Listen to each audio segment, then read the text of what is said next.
my discretion, go 3670.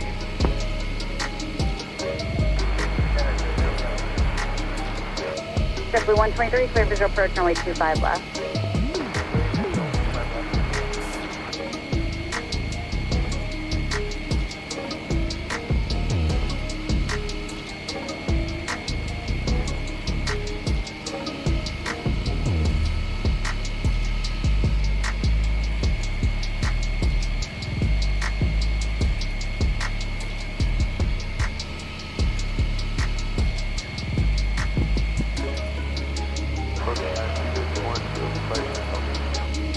At 251, thanks. You're just under 11 in trail of a Airbus 321. Clear visual approach, runway 25 left. Visual, 25 left. Hey, hey. Hello, hello. Check, check, 1, 2. Check, check, 1, 2. Check, check, check. Check, check, 1, 2. Check, check, 1, 2. Yes, yes. All right. Check, check, 1, 1, 1. There it is. Let me see those airplane emojis in the chat if you guys are ready to get started today. It's Friday. I see you, Dennis. What's up, man? Blair, what's up? Welcome to the stream. Quentin Yearling, what up? JD VFX in the chat, what's up? Welcome to the stream.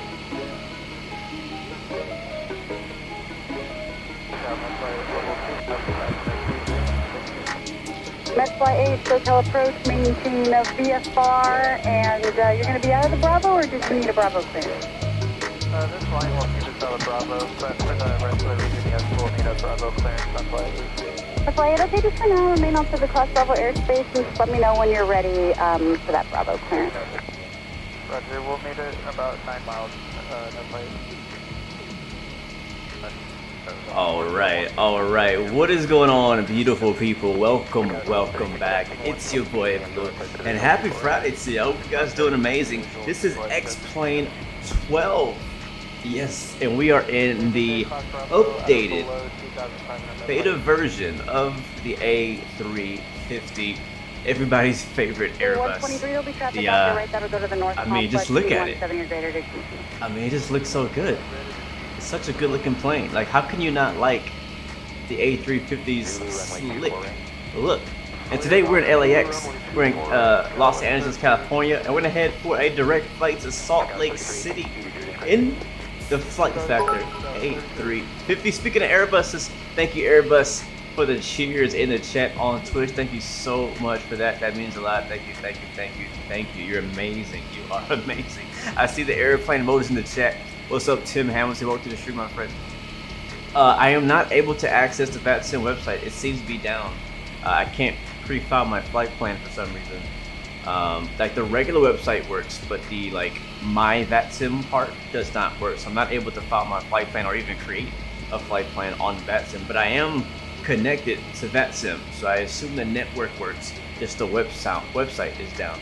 But Camp Scout, welcome to the stream. Greg Feaster, welcome aboard, my friend. Good to see you. Amir J, welcome to the stream. Quentin Yearling, again, thank you very much. Again, Dennis, JD, VFX, Lair, Quentin, Hikari, what's up, my friend? Welcome to the stream. Yes, the A350 X-Plane 12 compatibility beta update is a free update. There's no pay. It's completely free. So if you already own the A350, you can get the update. We're also rocking the sound pack from Mango Studios, the same developer who made the 757 sound pack yesterday is the one we're rocking today. So we'll get a first listen to what that sounds like, again, in X-Plane 12. Now, this sound pack already existed on X-Plane 11. It's just now compatible with 12. So we're going to try it out and see what we think about it. I don't think I ever used it on X-Plane 11, so that's my first time. The Grinch, welcome to the stream. Bill Truitt, welcome back. Yorick, welcome to the stream. Riley Barlow, welcome to the stream. Just Jace, hello, welcome to the stream as well. Runar, welcome aboard. Luca DeVries, welcome to the stream as well. Hope you're doing well. Adam1740, what up? Good to see you, my friend. It's all good, Airbus. Don't worry about it, man. X11 simulations in the chat. What's up? Yes, it is a beautiful bird for sure. Tevin Cooper, welcome back to the stream. No Gear, welcome back to the stream. Oh yeah. Okay. Let's get started. Let's get started. Kill the music. And we'll turn. Right now it's kind of loud out here. That GPU is just super loud, so I have it turned down, but we'll turn it up once we get into the cockpit. But really quickly take a look at the outside. So again, they really haven't redone anything. To be honest, Flight Factor basically did the minimum that's required for aircraft to be compatible with X-Plane 12. Thank you, AvGeek, for the follow. Welcome to the Blue Arrow Royal family. Good to see you, my friend. Welcome aboard.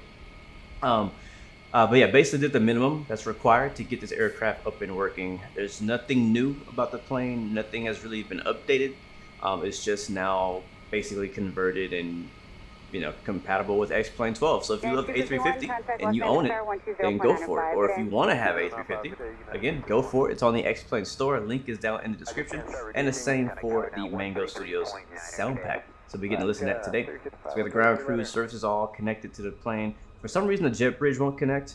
I don't know why. I can't even tell X-Plane to connect it, so I'm not sure what's going on with that. But it is what it is. It's whatever.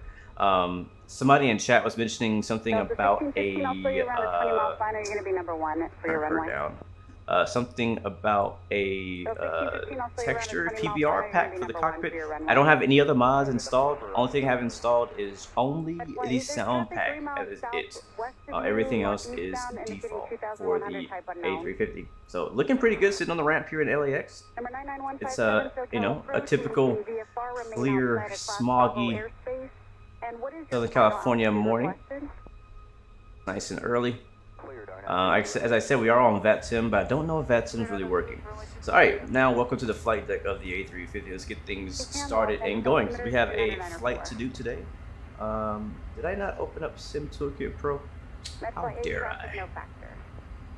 Build true. Yeah, I rarely fly into LAX, but I did a test earlier, and my frames stood up okay, at least departing. I'm not sure about arriving into LA, but I could depart out of it. We'll see how that goes. We'll see how that goes. So battery's already on. We got external power connected. That's all we've done so far, and we'll get some of the overhead stuff set up as well. And I don't really know the correct way to set the plane up, so basically all I do is I just press all the buttons. So Adir's nav. What you guys are hearing on the radio is actually live ATC.net, because there's no ATC here at the moment, I don't think, in LA. So I've, and instead of just having silence, I like to have some radio chatter in the background, so I turn that on. That's what you're hearing now. So again, just gonna go through and click all the buttons. That's all, because I can. And hopefully I don't press anything that's going to ruin anything, because that would be horrible. Get these on. I can barely even see all these buttons, even with my shades off. So, yeah. There we go. Pumps all going to come on. Packs. There we go. And we'll get the nav lights on and logo lights. Smoking signs, seatbelt signs, and emergency lights are going to be armed. I think that is everything. Yeah, that's it. Let's dive down into our... I'm not sure what you call this. You call it MCDU because it's an Airbus? I don't know. Let's go over to init. And we'll go straight to IRS. Actually, the Flight Factor A350 has an amazing checklist built into the computers. Yeah, it's right here actually, but you still have to know where stuff is. It doesn't really tell you where it's at. It just says, click these things.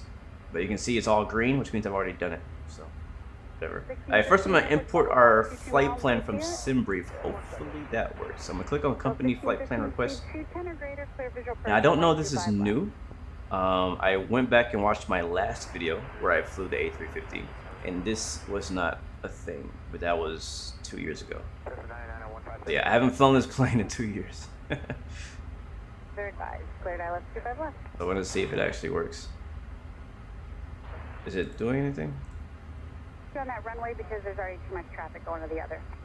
Company flight plan request. Come on. I don't know if it's working. Go IRS first, I guess. I think it needs to know where I'm at for the IRS to align. It's true. A little background noise makes a massive difference. I agree.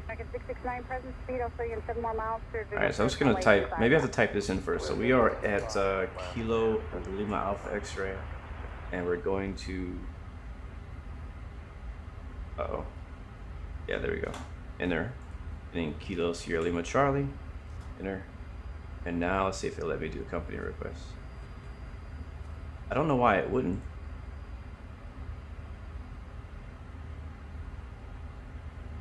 I might have to do it manually. It might. I wonder if it has anything to do. Oh, you know what? I know what it is. I noticed this earlier when I loaded in. For whatever reason, it did not save my preferences. Yep, so my SimBrief ID is not there. So I gotta go get my SimBrief ID. Which is back on SimBrief's website. On my account settings.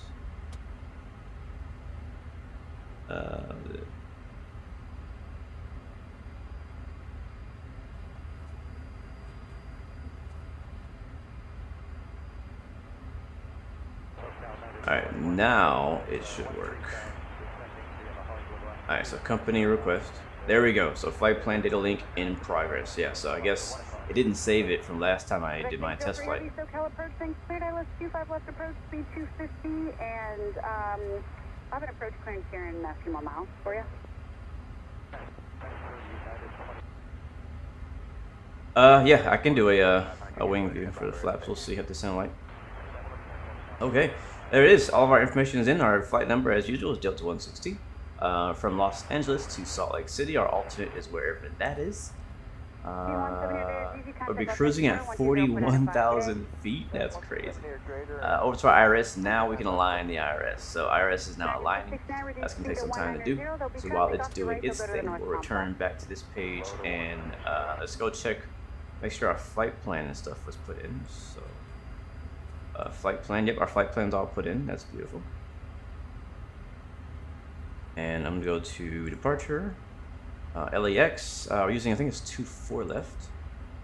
And with one thing I've noticed that's definitely a bug, because it's supposed to populate as I write it in, or as I select, but it's like just blank. But it is actually working.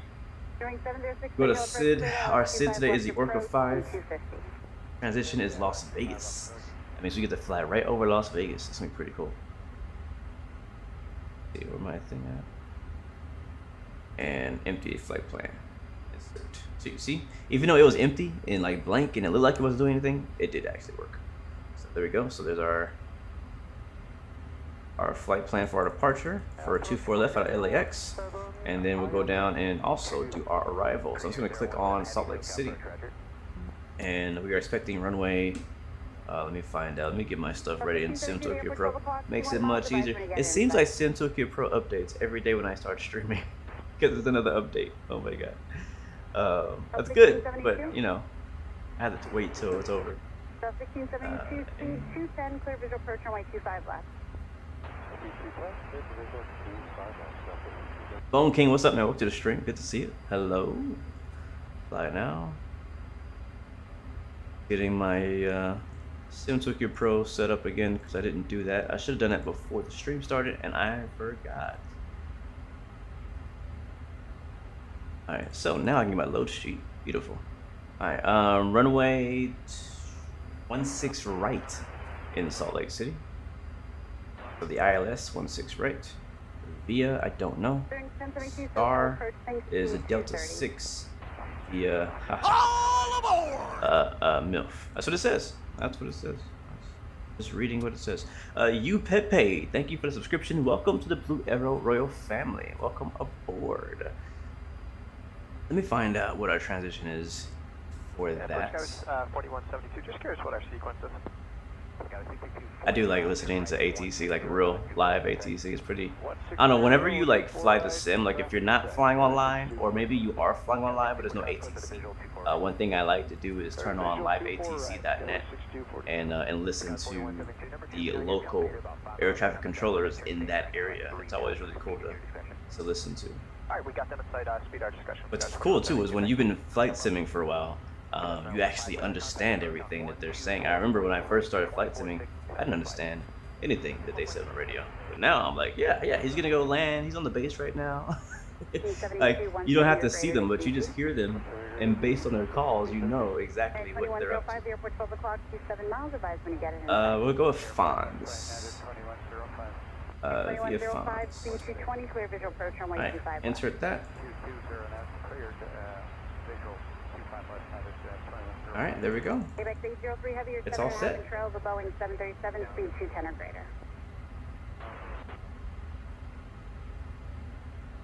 What's up, Bone King? How you doing, man? Hope you're doing well. Okay, so flight plan's done. Let's actually, I don't think we have any discounts annuities, but actually I know we do. I know we do on the departure because it's vectors. On our arrival, I want to check that really quick. Yeah, so there's another vector, so that's a discount still there. We might actually connect this somehow, but we'll see. So let's just go back to our init page and let's get ready to do our fuel and load. So it already has some numbers in here, which is nice because we imported it, but we also have to go over here to our EFB and actually put these numbers in as well. And this is kind of confusing because I don't really understand. Like, I want my numbers to match exactly what VATS or what SimBrief says, but there's no way to just put a total payload weight. You have to put it in like manually. So I'm just gonna put heavy, and it will implement that. That means implement not in loading configuration. What do you mean, bro? Oh, the door's not open. That's why. That's what it is. The front door is not open. Alright, so now we can go to the airplane, passengers, and implement. So now it's going to start loading that onto the plane. We'll go to our fuel. And for fuel, we need... I also can't figure out how to get the A350 out of kilograms. I don't know how to do it. Yeah, I mean, it's... Again, as I said earlier in the stream, like, they didn't change anything to the 3D model, to the quality of the aircraft. It's just a, probably a name change to X-Plane 12, that's all. So we need 13,036 kilograms of fuel. 13036. Alternates 83267. And contingency none. APU time, we'll go with 15 minutes. Taxi time, we'll go with 10. It's a bit long, but we'll go with that. And then fuel on board.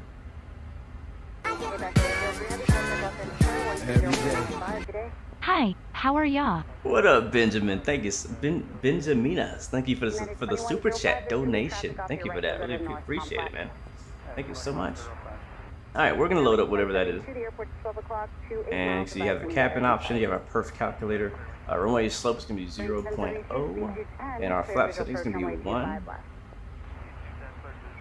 And once they finish loading us, I feel like these numbers will actually become correct. These can't be right now. Alright, I think that's all we have left is just that.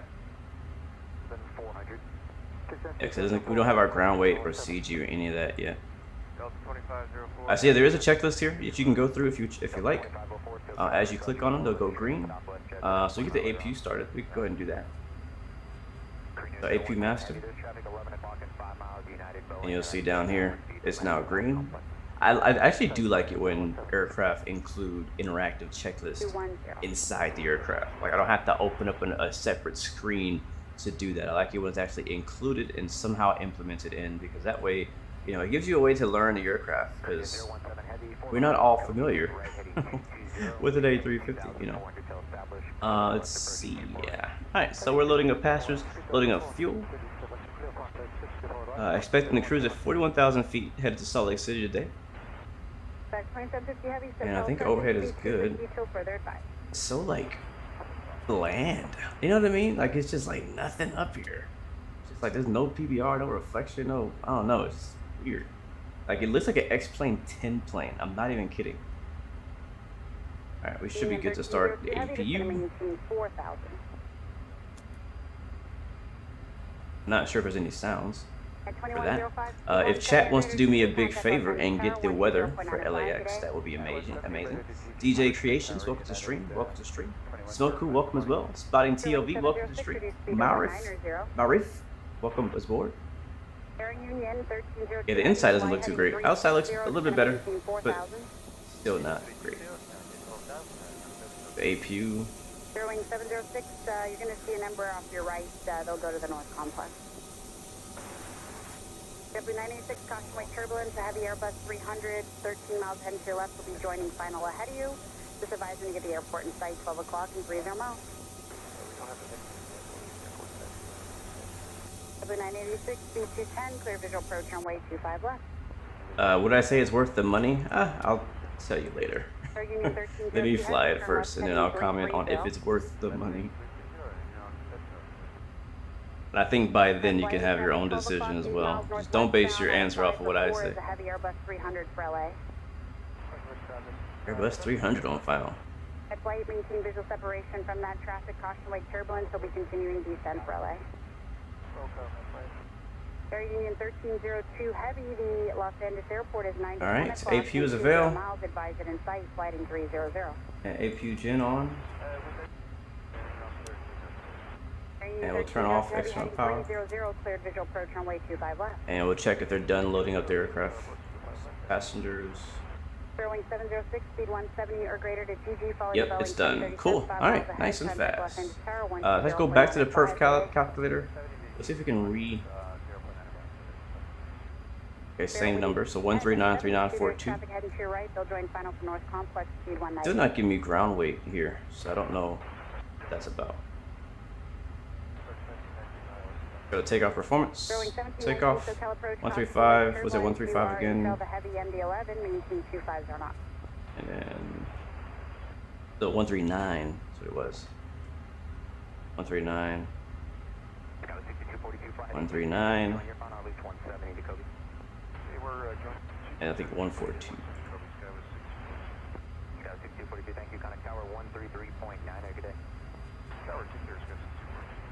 Yep, that's correct. All right, cool. Flaps 1. What is our trim? Flex 66. 21.4. Is that right? Oh, there's 60.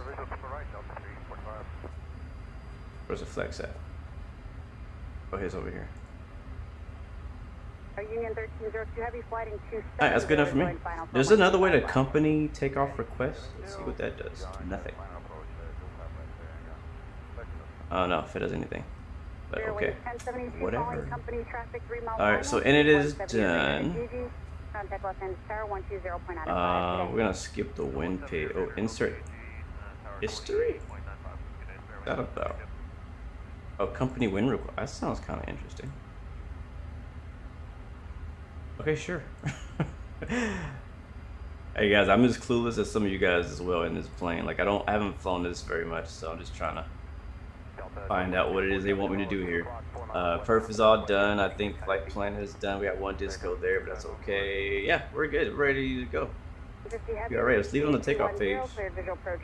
How do I get there? Oh, takeoff perf. And we'll go through the checklist. So APU's avail. I don't know what RMP 1 and 2 means, but I guess they think it's done. Frequencies, again, we're on VATSIM, even though the VATSIM filer thing is like broken. So I'm gonna go to here, and we are at 122.8, which is Unicom, and we'll switch it over. And then we go to squawk and slave master mode on, and then we're gonna squawk 2.16. Go.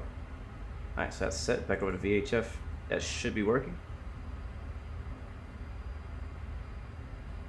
Alright, let's get ready to push back. So let's get all the equipment, get out of here. And Go back to ground service, ground equipment, and we'll remove everything. So fuel truck can go, luggage loader can go, air conditioning can go, cleaning truck can go, and we've already disconnected the ground power, so we should be safe. We disconnect that, and we'll get all the doors shut. Now there's a pushback built in, but we're just gonna use the default one because I don't trust it. Alright, shock's gone, brakes should be already on, and get the beacon light turned on. We'll call out the pushback truck. We'll go. I think we're gonna go tail to the right. So. Okay, heading 100 down to 5,000. Not sure if they heard it when I clicked on it.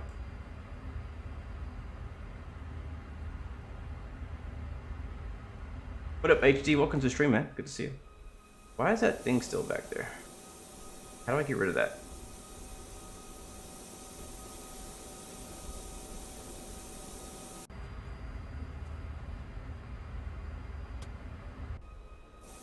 Okay.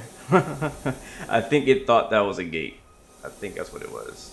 Is that our truck right there?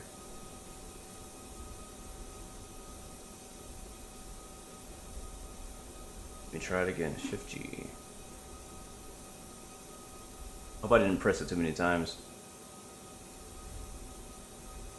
What up, my friend Igor? Welcome to the stream. You're currently certifying it for ASUS Airlines in Brazil. That is really cool. That's really cool. I would love to see ASUS Airlines with the A350. DJ Creation, this is X-Plane 12. Is there a pushback truck coming for us, or what's going on here? 662 SoCal approach, expect visual approach runway 25 left. What is going on here? Just confirm, expect visual 25 left. No, requesting ground service, that brings the baggage trucks and stuff. Not the pushback truck. Alright, I think I've spammed it and now I may have canceled it. So let's see if Flight Factor can save the day. I want to push. Okay, so there's a Flight Factor pushback. I've never used that one before. 34.9er, midway. Fantasy 5156 heavy, descend and maintain 4,000. To pick it up and stuff? Flight Factor arrow. I don't think it picks it up. Man, we are really Toto Rico, bro. We love you, man, and we're so waiting for you to get better pushback compatible with X-Plane 12. We need it so bad. All right. We'll release the brakes then. They're back here somewhere. 5156 heavy off base turn in 2 more miles. And I don't know. It says on here that I have to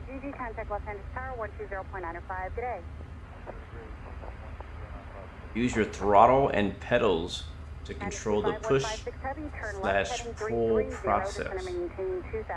Okay. So I'm gonna use my throttle.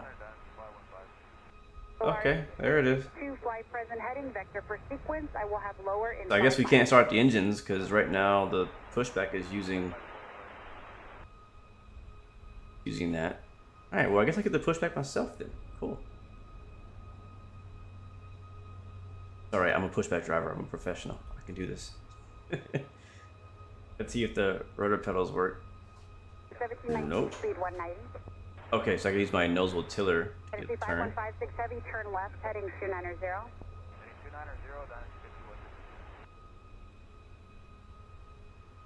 See if I can get on the line. I'd be so pissed if I can't get on the line. Approach, stand by 1, please. 777 at 4,000, base turn for the south complex. Oh, a little short. We might go. All aboard! San Bernardino Mountains. Sorry, I got it wrong.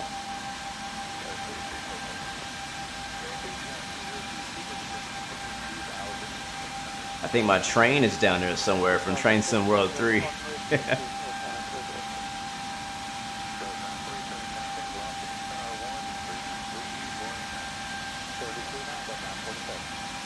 Yeah, I feel bad for all the people who are joining on YouTube. Like, where are the streams at? Apparently, it's not just me. Apparently, there's a few other streams having the same problem on YouTube.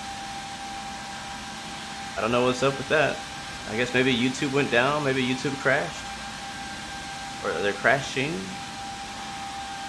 first time it's ever happened.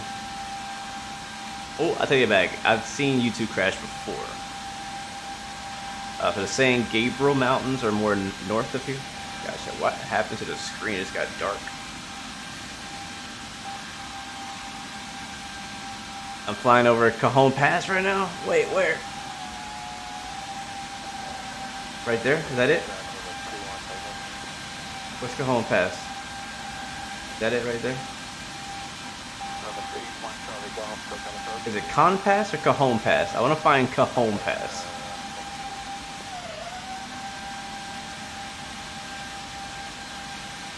I know that the mountain that Cajon Pass goes through is pretty high. It might be over here.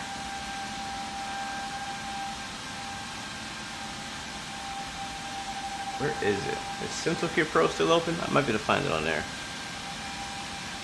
Oh, not that. Go away.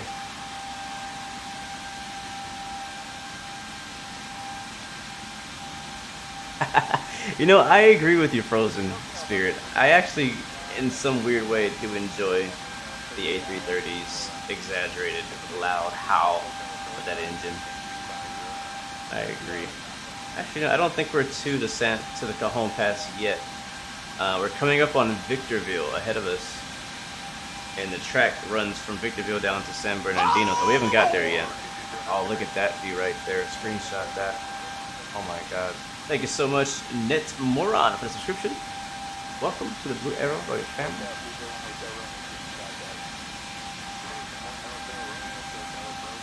As we're currently flying over Wrightwood, for those who know where that is, and we're actually about to fly over Victorville.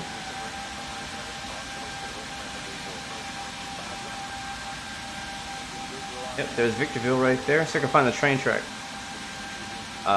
The reason why this is significant is because, I'm going to turn it down a little bit. On Train Sim World 3, we've been driving the Cajon Pass route lately. And we've been driving between Barstow and San Bernardino very frequently. And so it's just really cool whenever, you know, you fly or drive through an area that you've been through on a different simulator. So there's a highway. Where's the train tracks? I think it follows along with this road there. I think that's Cajon Pass.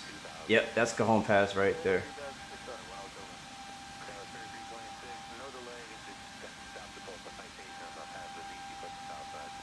This is the highway though. Where is the train track? There also should be a very noticeable train depot area. Where is it? You don't have a lot of time. They're flying at, like, you know, super fast. There's an airport.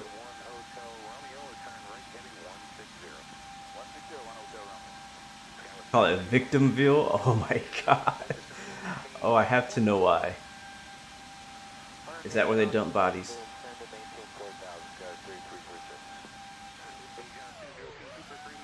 Oh wait, I think that's it. There, I found it. There it is.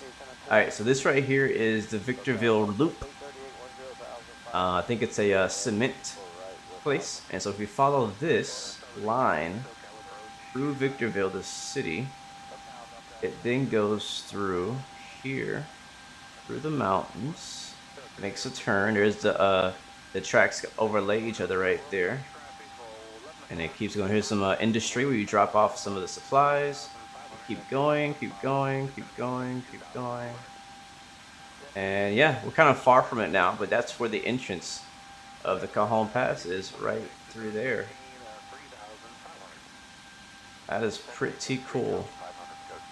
Yeah, I absolutely love being able to kind of connect the dots between simulators. You know, I love, you know, flying to and from or over areas that I do train simulators, or flying to places that I do like trucking sim. Like, it's really cool because you get to see it from different angles. You know, if you do a drive on American Truck Sim or Euro Truck Sim, and you drive through an area and you get to see it from the ground level and how it's depicted that way, but then you go and fly over or to that area, and you get to see it from a bird's eye view, which is always really cool. I don't know, to me, it's really interesting. So let's hop back into the cockpit, and if that guy is still standing there. And we were at 33,000 feet. Let's go standard, and we'll start cleaning some things up. Got a little distracted on the way out of LA. Just so much to see, man. I just love flying out of LA or out of the SoCal area.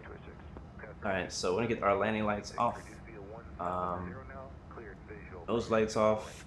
Leave basically the top row is gonna stay on, and bottom row is gonna go off. So runway turn off, off wing lights, off passenger signs, off. This pretty smooth ride so far. We'll let them do their thing.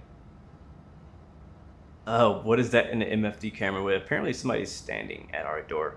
It might be a line out there for the lavatory already. That's probably what that is. I'm gonna turn it off because his face has gotten enough screen time.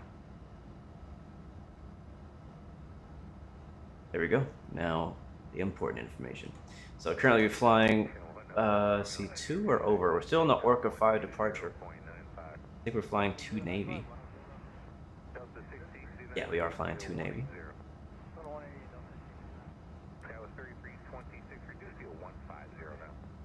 Digital Flight Dynamics is doing an A350 for Microsoft Flight Sim.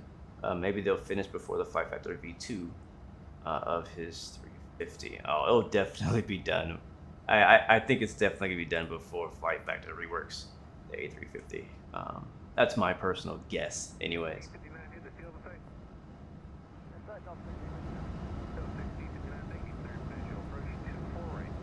Those engines are kicking it back there.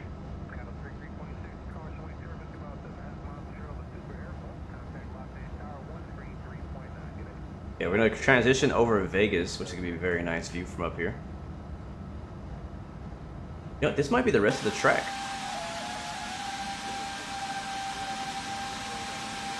I'm sorry, I'm just like this. I'm really familiar with the railroad out here in this area, and that is a train track right there. I think. Trying to think which one that is. Look, because even though on Train Sim World the Cajon Pass is very familiar, there's also the Mojave route and a bunch of other stuff out here north of Victorville. Yeah. So we just flew up. Barstow is behind us on our left.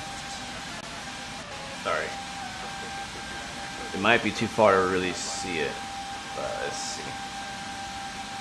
Yep. Oh, there's the train. There's the Barstow train yard right there. It's massive, dark blob. This is all train tracks. It's like one of the biggest railroad yards in the country. Yeah, and so that is a track that runs to Yermo, which we've already flown over. Yeah, so if you play, there's another train simulator out there called Run 8.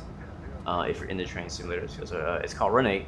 And it's all about American freight, and they have a SoCal section, and it covers hundreds, like over 300 miles of track, and you can drive it all, which is crazy.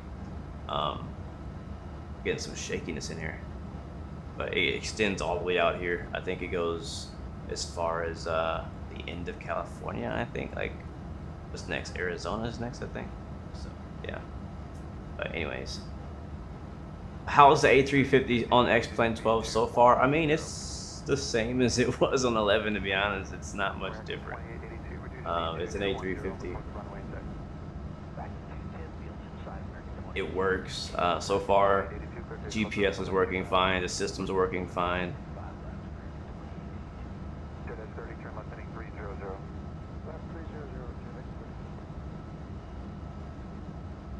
It does sound like a horror movie, Frozen Spirit. Oh man. There are a few issues with the MCDU. You're actually correct. There are a few issues in the MCDU of the A350. Only one I've found is putting in the departures and arrivals. It doesn't, like, you can't see it, but it still actually is actively putting it in, even though it looks like it's not in there. But other than that, it's working fine. Is YouTube back up? Because you're commenting on YouTube as if it's working now.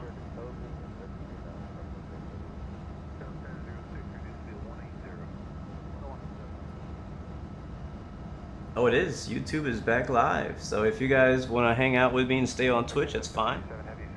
But if you prefer YouTube and you want to go back over there, our YouTube live stream is now back up and running. Same link, same place. So again, it's up to you guys. It doesn't matter to me where you watch. It really doesn't at all.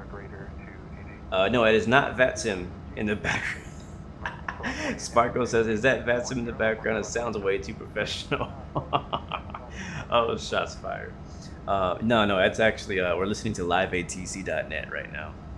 There's no VATSIM ATC, and, you know, to add on to the crashing, VATSIM, for some reason, is also seen to be down, or at least their flight plan website seems to be down. I'm not sure why. I'm actually going to retry it. It might be up by now.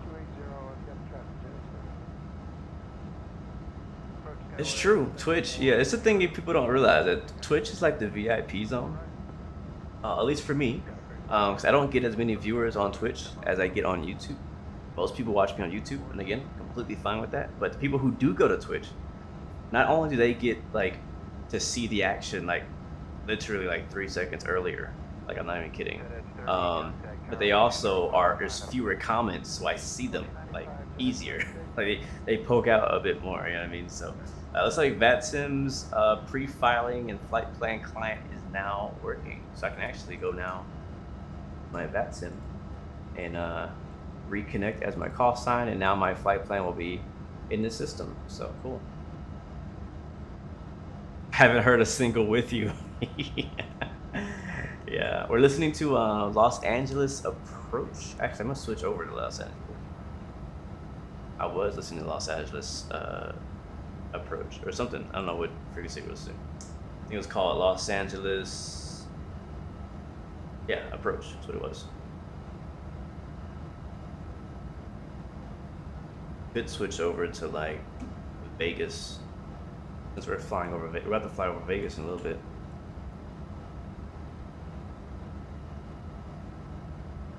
Be pretty cool if you could have like a radio scanner. Like, what if you could link liveatc.net to X-Plane or Microsoft Flight Sim? Ooh, I have an idea. I don't know how to do this because I'm not a coder. But if you want to hit me up, we could work through this idea and make it a free add-on. I don't want anybody to pay for it. But basically, my idea is have liveatc.net. It has like a whole bunch of frequencies, and you take your X-Plane location, and based on your X-Plane location, it will automatically tune you into the most relevant frequency on liveatc.net. So that way you can always hear the correct frequency, depending on where you are. Almost like you're switching between frequencies. I like that idea. It's an alternative, you know, for like right now where we're flying on VATSIM and there's no ATC online, but I don't want it to be silent. I want to hear some radio chatter. If you look north of Vegas, you can see Area 51. Yes, you can. Speaking of Vegas, we should almost be there.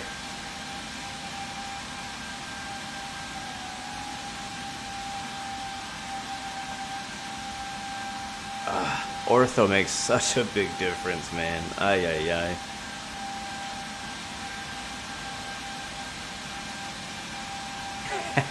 Everybody wears shades. Yeah, if you have shades on, wherever you're watching from, put your shades on. We're all gonna be the FBI.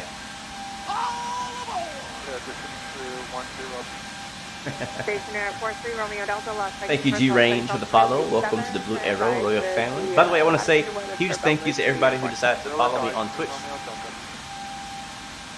I appreciate that. I know you guys are already supporting on YouTube, so.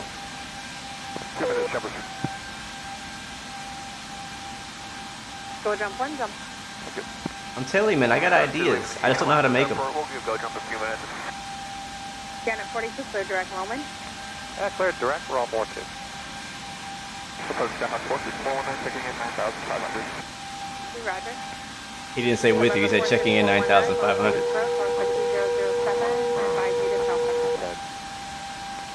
Yep, November 4, 6, 419, Las Vegas approach, Las Vegas altimeter 07. Is it okay if I turn it up? Unreadable, bro. Contact approach 119.4. Unreadable. This is what... 42. I couldn't hear nothing that guy said. Sentinel aircraft skydiving in progress report from 1000. Las Vegas approach station Air 43 Romeo, this is Boulder 8. Thank you. Approaching Jet 310-8 on the Rockstar 3, restricted 210. Jet 348, Las Vegas, just NVIDIA. Can you imagine if somebody goes on, Delta 116 now 10-8. Some of you guys might understand that. Approach Skyhawk 464 has Alpha services. November Skyhawk 46419, contact loss 119.4. Las Vegas approach Delta 116. Put me 10-8. They're like, what? What's 10-8? I don't think we're at Vegas yet, are we? No, we're not. At, what we should be able to see. We're gonna fly right over top of Vegas Airport. When we get there, we'll take a look and see if we can see the Hoover Dam Jet 348, and all that contact stuff. approach 4. 94, 328.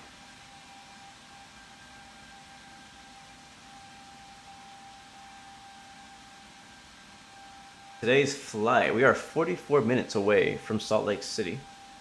We should be cruising by now. Yes, we're cruising at 41,000 feet. Wow, we up here.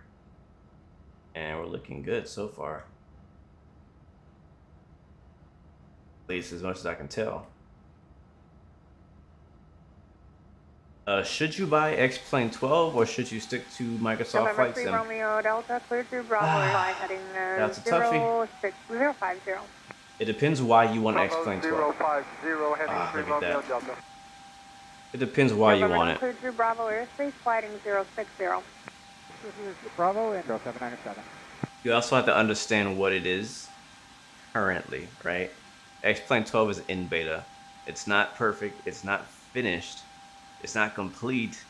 And there's a lot of work to be done, right? Especially on the default side. So the clouds still to be reworked. Jump one, just so you know, for your descent, skydive is 2 southeast to you, climbing out of 10,200. Also, Roger, thanks for talking. I'm going to send straight south and then one that get blow up, I'll move east. it's not a lot of airports supported yet. Numbers away. As far as like payware, not yet anyways. We're slowly getting more and more aircraft being compatible with it. For me, honestly, like if you got Microsoft Flight Sim and you started there, I would say I would recommend wait. Personally, everybody's not going to agree with me, but if Microsoft Flight Sim was your first sim and you're enjoying that, and you're enjoying the payware add-ons as well as the freeware add-ons on that, I would not recommend X-Plane 12 yet. I'll wait for it to come out of beta first.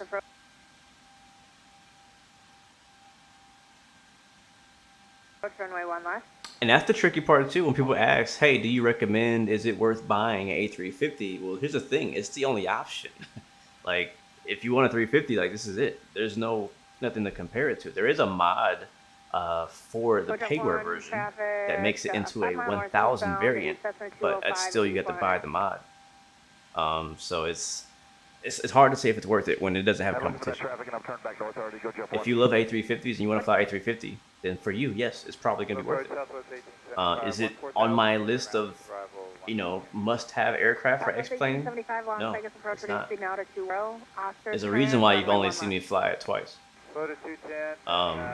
But I'll say this: the community make this airplane. I'm going to turn it down. Approach south to 278, we're passing 18.5. Must be flying the King Air or something. That was really loud. What I was saying was, if the amazing thing is that the community have created mini mods for this aircraft, where it could be a PBR texture mod or whatever that thing may be. Plus, what Mango Studios has done with the sounds. You know, stuff like that make this aircraft much more enjoyable to fly. Alright, so here comes Las Vegas. Good afternoon, James. Phoenix J, welcome to the stream, man. We just flew out of LAX, and we're now over Las Vegas. The ortho is just showing off today. It really is.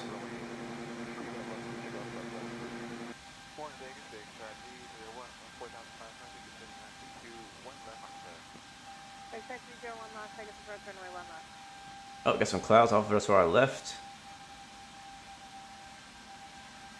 See, so we got Las Vegas McCarran underneath us. Still feels weird saying McCarran.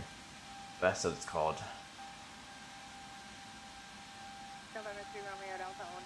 The Las Vegas Strip right here probably doesn't look very good because I don't have my... Oh, there's a few things down there.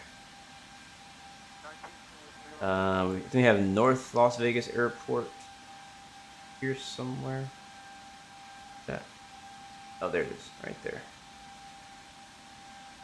Nellis Air Force Base right here. We have the Las Vegas Motor Speedway right there. On our right, we have the river that leads over to Lake Mead.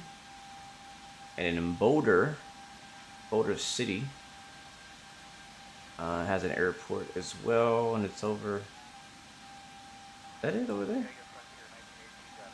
I always forget where that one is.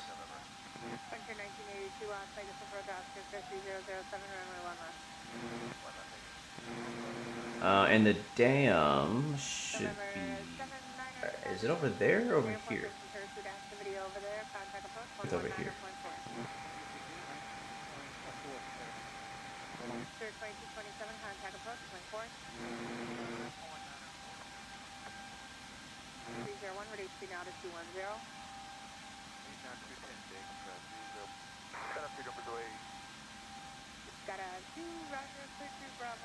I wonder if that's our Vegas flight.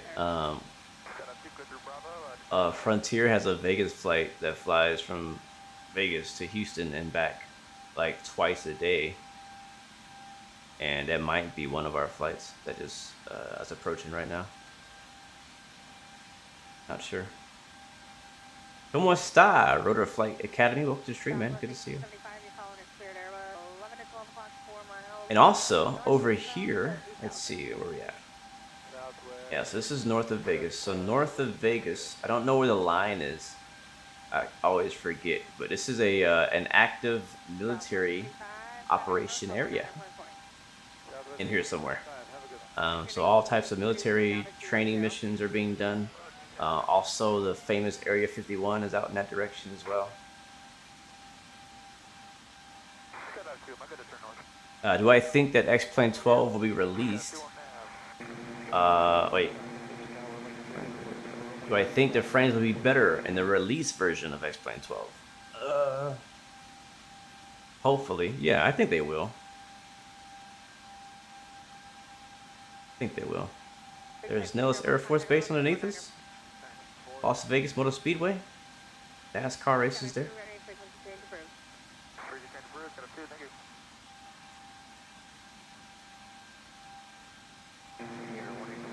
Groom Lake. Is that the one up here? No, Groom Lake is it's north. Yeah, this is not Groom Lake. I think this is Lake Mead. Groom Lake is to the north, I believe. I haven't flown ECS in Vegas in a while, but I think Groom Lake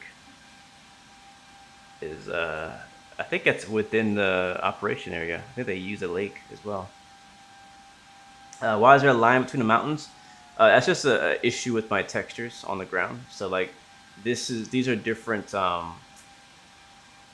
pictures, I guess you could say, right? You can tell because they're different colors.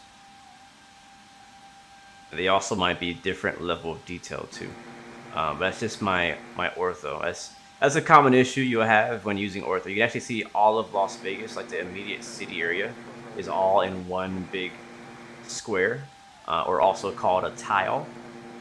And it's probably higher resolution with inside this area than it is outside. And so we also call it flyover scenery. So there's certain places in the world that you rarely land. And so you're okay with having, you know, downloading lower resolution textures. And so all this area here, like if we get down close to the ground, it's probably going to look like crap. That's just the truth. But up here, it looks amazing. And again, you can see that line there. So this is something, usually you want that to be as smooth as possible, but sometimes you can't get around it. Wow, that looks amazing. I think this might be Groom Lake right here. Or no, I can't remember the name of this city. Little town. What zoom level am I using? I'm not sure because I'm using V-States from Vertical Sim. And he set all this up already, so. Not sure what zoom level he uses. Does the sim provide military warnings if you fly too close to installations? No, it does not. If you fly on Pilot Edge, I think Pilot Edge is the only multiplayer network that actually simulates the military operation areas. And by simulate, I mean just acknowledges that they're there. I think VATSIM might as well. I don't really remember if they do it. There's been times that I purposefully fly in there because I'm doing training myself. So like, for example, you could go on, I mean, you could do it on VATSIM. If you fly over a military area, you can ask, mainly only for VFR that even matters. But you can ask a VATSIM controller, hey, is the, what's it called? What's that one called over here? I don't know. Is the Jefferson MOA active or is it hot? As usually they'll say. Is the military operation area, is it hot? And basically that's asking, is it actively being used right now? If they say no, in real life, then I mean you're free to fly through there. Matter of fact, you're actually free to fly through there if it's not. I mean, if you don't have to technically get permission, I don't think, to fly through a military operation area. You could just do it at your own risk. The problem is if you do that, you'll definitely disrupt what the military is doing, and I'm pretty sure you'll get in trouble. But you could fly in there if you want. But ATC will tell you if it's hot or not. And also on the chart, there's actually like regular times that they're hot, and it'll tell you like at what time is it hot. Man, it is beautiful out here, though. I'll tell you that much. I did a lot of research of military operation areas because of DCS World, because of Pilot Edge, and also because I've been wanting to take a fighter jet in either X-Plane or Microsoft Flight Sim and fly it realistically through like a military operation area and do like some procedures and stuff like that. Like, for example, the Rainbow Canyon, aka Star Wars Canyon, which is actually not too far from here. I think it's on our, I can't remember where it's at. I think it's actually out there to our left, way out there to the left. But yeah, you can fly through there with ATC, and you don't necessarily need to say anything. You just have to tell them that you're entering it, and tell them where you exit.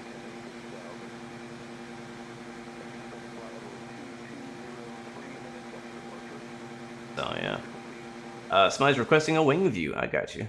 I'm not sure which one. I haven't really found the perfect A350 wing view yet.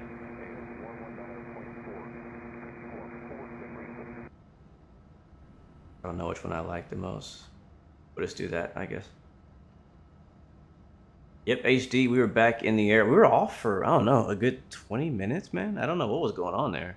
The good thing, though, HD, is that I was still live on my other platforms. So we're still live on Twitch, Twitter, and Facebook. So I just had everybody go over to Twitch for the engine start and for the takeoff. And then once YouTube figured out what their problem was, because they actually found out it was a YouTube problem.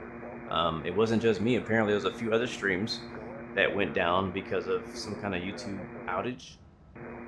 So yeah, but yeah, now we're back up on YouTube and everything is gravy. I'm really curious how the playback is gonna go. Is it just gonna be a black screen for a half hour, or is it actually gonna, you know, pick up everything? Yeah, YouTube has been doing some weird stuff lately. I agree with that. Maybe they're like trying to update it or back up the servers or something. Yes, your strobes stay on the whole flight. You turn them on before you get on the runway. You turn them off when you get off the runway at your destination. So they stay on for the entire flight.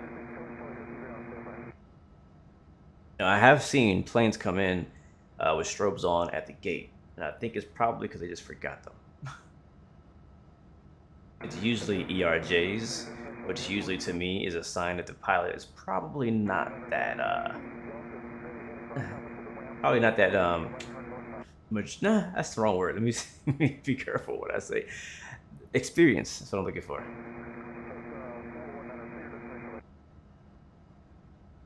Thank you, Noah Gear, for taking care of that.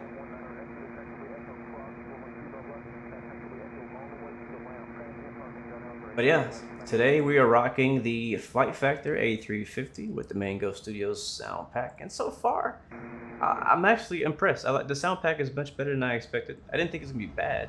It's just better than what I expected. Much better than default. The A350 itself is, again, it really hasn't upgraded. I don't feel that the A350 on 11 to X-Plane 12 is an upgrade. It just works. That's really what it is. It just works. So if you love the A350 already, if you already own it, then that's a massive plus for you because it just works.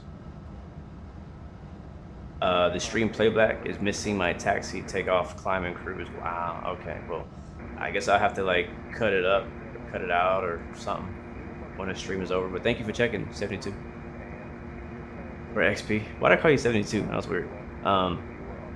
Devesh says it's your favorite aircraft, and bro, this plane is 100% for you. If it's your favorite aircraft, absolutely, absolutely.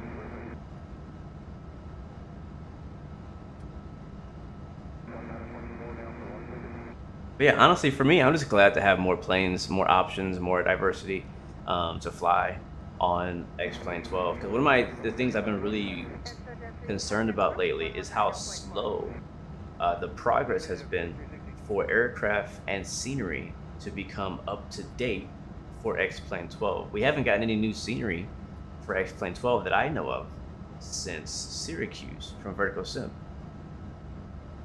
Which is really weird to me. We got we got Xcoder released like all their scenery at once for X-Plane 12, and then Short Final Designs brought San Francisco, which was great. And then, Vertical Sim updated Syracuse to make it work for X-Plane 12, but we haven't seen anything else. I'm like, where's everybody at? When we gonna get Boston, Salt Lake City, some of the other sceneries that these guys have made, when are they gonna get updated to finally come over to X-Plane 12? The Black Square King Air for Microsoft Flight Sim is legit. I haven't tried it yet. I tried out their Caravan, and I actually love it. It's really good from Black Square. And I was actually supposed to do a video, but I ran out of time. So sadly, that video never made it public. But I love the Caravan with the Black Square, what do you call it? Steam gauge version of it. And the King Air looked really good. I was really looking forward to that. Is that out now? I would definitely fly that. I would definitely fly it. But yeah, I was wondering where all the devs are. I mean, I know Puerto Rico's working, but we're still waiting for better Pushback to work again. Waiting for the Challenger 650 to work again on X-Plane 12. I mean, it might work now. I don't know. Still trying to find out if they've completely ditched us with the A300s, which would really suck. There's a lot of planes. Airfoil Labs, King Air, and Cessna 172. Those coming out for X-Plane. The MD-11 for X-Plane 12. I guess so many planes. One of the main reasons that we even played X-Plane was for the aircraft, right? And where are these aircraft at? I'm sure it's not an easy change to make it compatible, but we're just kind of waiting. Yeah, waiting for the MD-11, man. Seriously. FS Insane, welcome to the stream, man. Good to see you. The TBM 900 from Puerto Rico as well. The Saab 340. Like, a lot of great planes that X-Plane 11 had and has that I've been looking forward to flying on 12, but they just, they haven't come out yet. There's very little talk from devs themselves about the progress. SSG 747, the quality wings, exactly. The Q4 Was it? What's their name? FlyJ Sim. Yeah, that's who made it. The FlyJ Sim Q400-8. Waiting for that too. Crazy is that plane, the Dash 8, got an update. Like right after X-Plane 12 came out, except it wasn't an X-Plane 12 update. It was just a regular scheduled update. So they had to explain, hey, this is not the X-Plane 12 compatibility update. It's just another random update we put out. So I was like, oh, okay, all right. All right, let's check on our top of the scent here. All right, we're almost there. We are going to, man, these bots are relentless, man. We're gonna try to send down to a good old 11,000 for now. We'll set that here. One thing I do like is how fast you can scroll through numbers on this thing. That's pretty nice. Take a look at the left side. The Cross the Pond VATSIM event eastbound is coming up. Do I do Cross the Pond? I haven't yet. Honestly, I've been wanting to. It's just finding the time to do it. The problem for me personally is I'm kind of a spontaneous flight simmer. And what I mean by that is I don't know where I'm flying until maybe a max of 24 hours before I fly there. So with the Cross the Pond events, they're so big now that you have to actually schedule a spot, right? To go, and you have to schedule that like months in advance. And I have no idea a month, 2 months from now if I'm gonna be available on that day. You know what I mean? Like, I'm not gonna put it on my calendar and block out everything. I mean, I might, but that's not really how my life works right now. So, but I would love to do it. I really would. I mean, I've done Cross the Pond on my own, not with the event, but you know, I would love to actually take part of the event. But I don't know, curious for you guys out in the chat, what is your currently, and I'm not just talking about X-Plane 12, because I still believe we're all one flight sim community. What is your favorite long haul aircraft? Doesn't matter if it's on Microsoft Flight Sim, X-Plane, or E3D, FSX. If you were gonna do a long haul today or tomorrow, with the aircraft that are currently available to you, I mean, let's go with a minimum long haul, a 6 to 7 hour flight to wherever. What plane would that be for you, and what sim as well? I'm seeing A350s in the chat. I see a 777 in the chat. Enjoy bagpipes. Harry, what's up, man? Welcome back. You asked about the Flight Factor 757 compatibility. Also tried to update the 777, but it hasn't worked. Do I know how to fix it? For the Flight Factor, for all the Flight Factor planes, if you want to update them for X-Plane 12, you need to update them using the X Updater. All right, and also make sure you check the beta option inside the X Updater.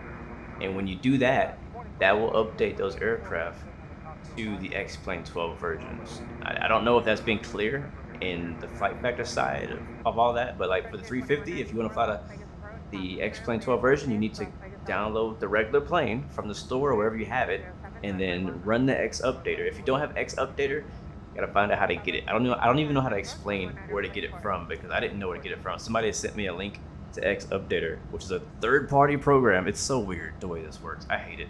I really do. It should be much more easier and smoother to update planes than this. But yes, you need to get X Updater.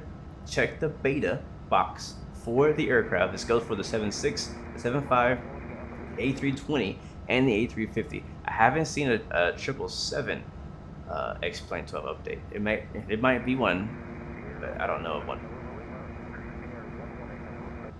Yeah, I don't think it works with the 777 yet, Harry. I don't think the 777 is compatible on X-Plane or X-Plane 12, and I highly doubt it will be, because a new plan is coming out for that. But yeah, I'm seeing lots of 777s in the chat for long hauls. XP says a Captain Sim 777. I won't deny that myself. It's not a bad one. It's low key, not a bad one. The 787-800, that's a good choice. The Tolos A340, hands down, says Just Jace. Okay, I like that.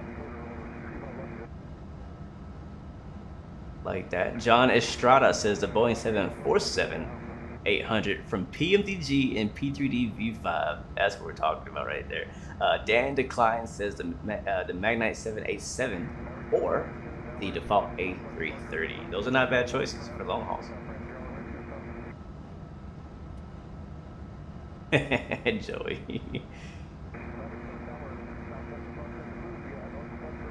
Captain Ogier says on Infinite Flight, the 757-200. Nice. You know, I don't think I've ever flown the 75 on Infinite Flight. Have I? I don't think I have. Oh, I like this one. Big Cat says even a headwind in the A330-900 ain't bad right now. I can take that.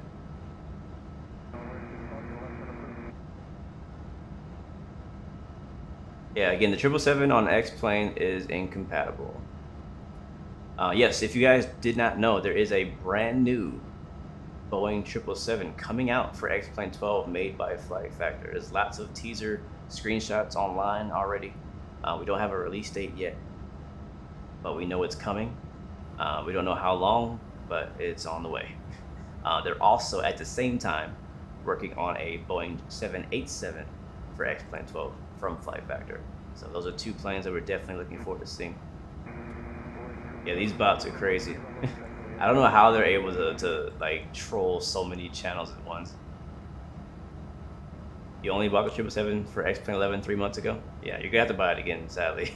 This 777 update or new model is not gonna be an upgrade. This is like a brand new aircraft. But yeah, bad timing. Bad timing.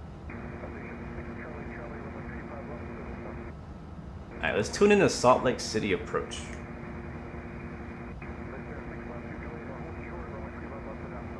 And see what they're talking about today. Again, we're using liveatc.net since there's not much going on VATSIM this morning. Don't worry, it'll be popping later today. Once you guys get off of work, get out of school, it will be popping.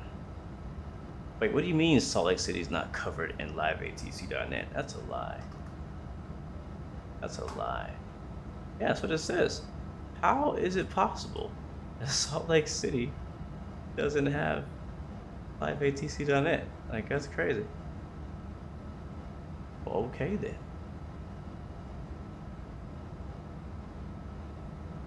Yeah, I don't know what's going on with Jar Design. I don't know where his head is at right now. Like, I'm not sure what he's working on. Alright, let's go ahead and click here and start our descent down into Salt Lake City. Yeah, I don't know where his head at is right now. Not like, you know what I mean? I'm not sure if he's planning to update his planes. Is he planning to make new planes? I just haven't heard much from Jar Design in a while.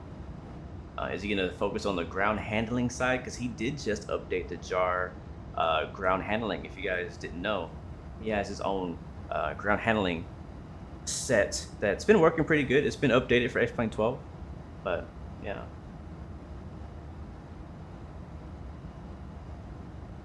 Bot ban hammer counter. I thought we should keep track of how many times they try to jump in here. The nice looking terrain, although those, yeah, I know, Joey. Yeah, I want to go back outside.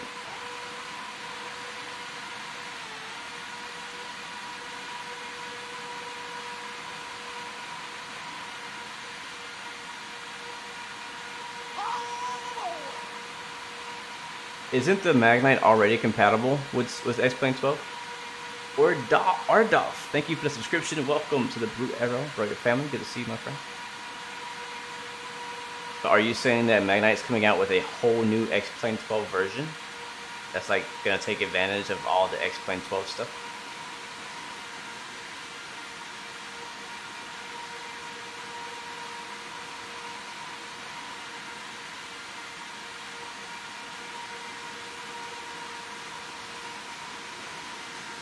Well, here's the thing, No Gear. Whenever I see the bot, I wish YouTube had more options. But basically, I click on hide user from channel, and it's supposed to like get rid of them forever. Like I assume that's the equivalent of banning somebody, but they always come back. I think they change their name or make new accounts, or who knows. They're bots. They're robots. They don't have feelings. Just ban them. Get rid of them.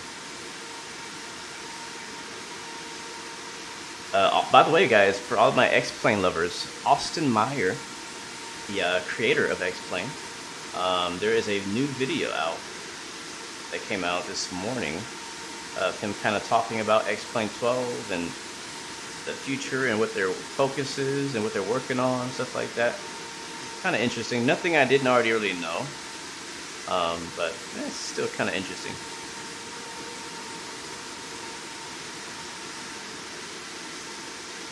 Alright, get my charts ready for our arrival. We're doing the Delta 8 RNAV arrival via the MILF transition.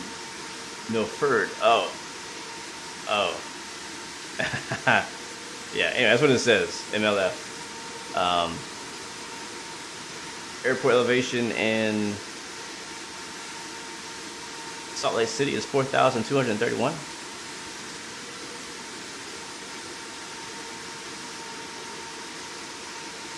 I don't know. I don't know if I agree that X-Plane 12 seems more optimized. It just feels the same for me. I mean, the graphic options are a little bit different, but I don't know. If you were struggling for like performance in X-Plane 11, like don't expect much better in 12. But if you were having, you know, if you're doing just fine in 11, then in 12 you should be doing even better, just fine. So for me, I think it also depends on how far you push it, because you could also turn your settings way down and have a nice smooth experience. It'll just look ugly, and that's my problem, is finding the balance between ugly and smooth. You can't have, you know, at least with my machine right now, I can't have beautiful and smooth all at once. I gotta have a little bit of ugly in there.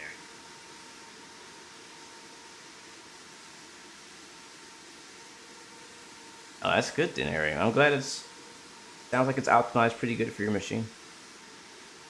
Bro, are we smoking, or like what's up with these contrails? Like these are the original X-Plane 10, 11 contrails. The black smoke look. If you fly any of the newer X-Plane 12 aircraft, you'll notice that the contrails are a bit wider, and I think that's a change that was made, but I guess you have to opt into that option or something. Not sure.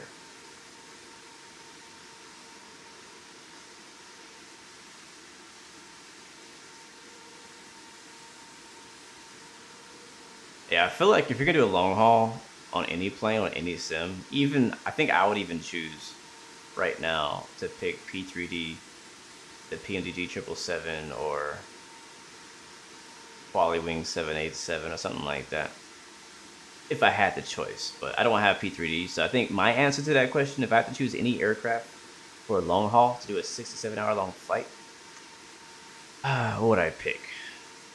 On any sim? Okay, it'll be Microsoft Flight Sim. Sadly. If I had to pick between any sim, it'd be Microsoft Flight Sim, and it would probably be,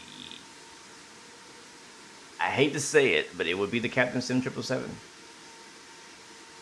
And why? Why is that? Because with the Salty compatibility mod, it makes that plane flyable. It makes the GPS work. The FMC actually works great with the Salty mod inside the Captain Sim plane. The Captain Sim plane already looks great. That's the thing. It looks good. It just, by default, it flies like crap. And then also the other reason is because I don't have to download scenery for that 6 hour, destination. You know what I mean? I could just go wherever I want. I could fly to India. I could fly to Norway, South America, Argentina. These are all places that I don't have X-Plane scenery for. Now, if I was to do a long haul in X-Plane 12 today, right now, with what's available, I would pick... what would I pick, actually? I'll probably pick I think what my options are. I'd probably pick either the 767 or the 757. Those are long haul planes. Because honestly, what I want to fly is the MD-11. That's what I want to fly. Or the A300. That's what I want to fly. The problem is they're not compatible with X-Plane 12 yet. And so my options are pretty low, or pretty small. But yeah, I wouldn't mind flying the flight back to 767 or 757 for a long haul flight. I wouldn't mind that at all. Matter of fact, I would probably pick the 75 because currently my 767 does not have any rain windshield effects. And that freaking kills it for me. I hate it. It bothers me. I you know, if I'm flying into the rain, I'm gonna be real pissed if I don't get my windshield effects. So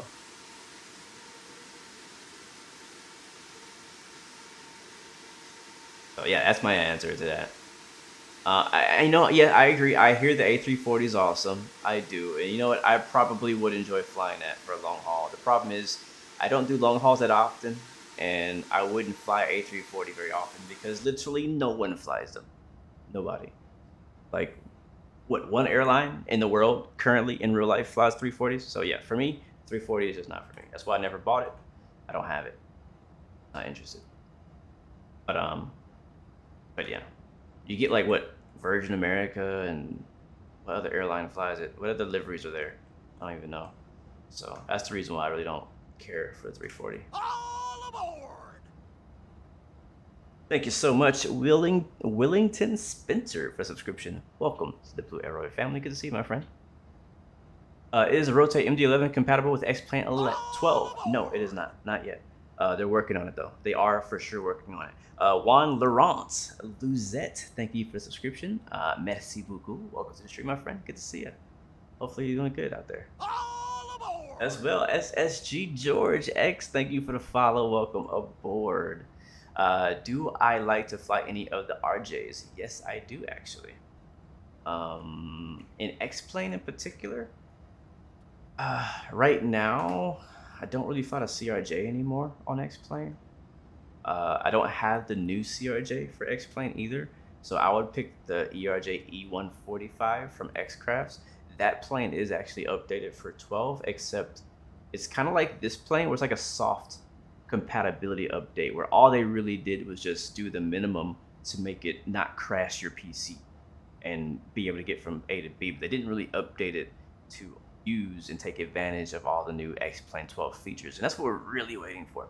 But yeah, if I'm gonna fly RJ, I'm gonna fly the E145. I'm not a big fan of the 195 and 175, but when X-Craft does release his long-awaited X-Plane or ERJ E175 family, I will fly that and give it another try.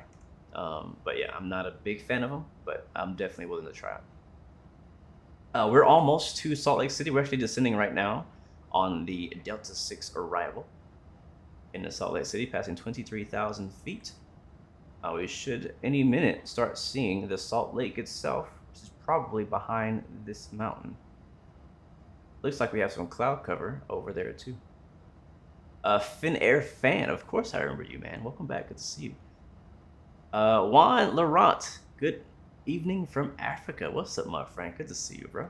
I hope you're doing well over there in the motherland. Welcome aboard, my friend. I hope you speak French because I greeted you in French earlier. Assuming you were French because your name looks super French. But yeah, anyways. I love African French people. I just think it's such a cool mix of people, of cultures.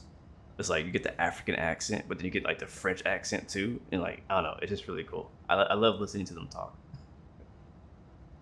Probably been asked, but how do clouds stack up in X-Plane 12 versus Microsoft Flight Sim? The haze looks great. The clouds, not sure. Personally, I am more of a fan of Microsoft's clouds, but X-Planes is obviously a work in progress. What I don't like about X-Planes clouds currently is that they seem a bit too, well, for one, they're jittery and bouncy at distance. but they're also kind of flat. And what I mean by flat is like you'll have like a layer of cloud like this, and it'll stay like that the entire length of the overcast area. Instead of, it doesn't go like this and all that like real clouds do. But it's more just like a flat layer. Now in real life, sometimes you do get those overcast formations where it's like a wave for like miles and miles and miles, and those look really cool. But they're not really depicting that. If that's what they're going for, they're not depicting it very well. It's also a very hard cutoff in a lot of areas. You'll see all the clouds just abruptly stop in the area where it doesn't have any more data for clouds.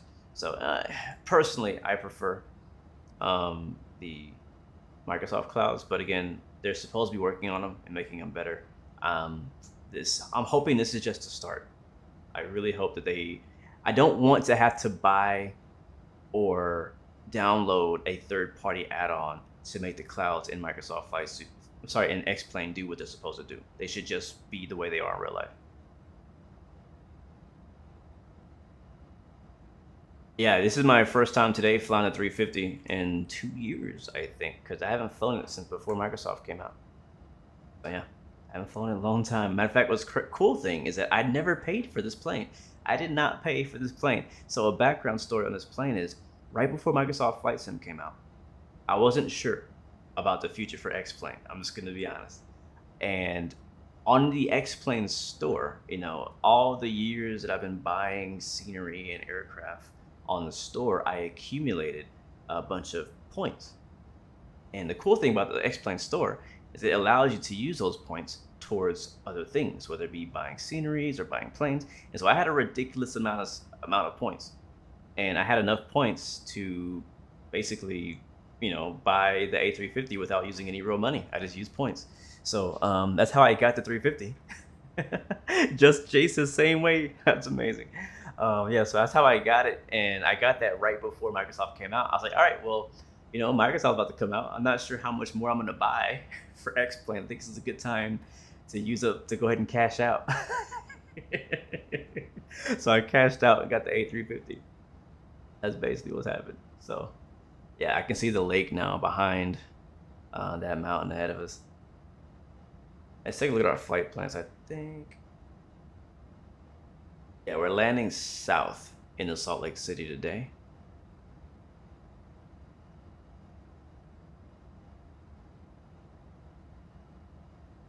Yeah, Big Cat, that may be true, but I hope they're able to figure out as much as they can with getting as much out of the platform as possible before we have to depend on third parties to improve it. Like, I want the clouds to really get to a good point where I'm like I want the clouds to get to a point where I don't feel the need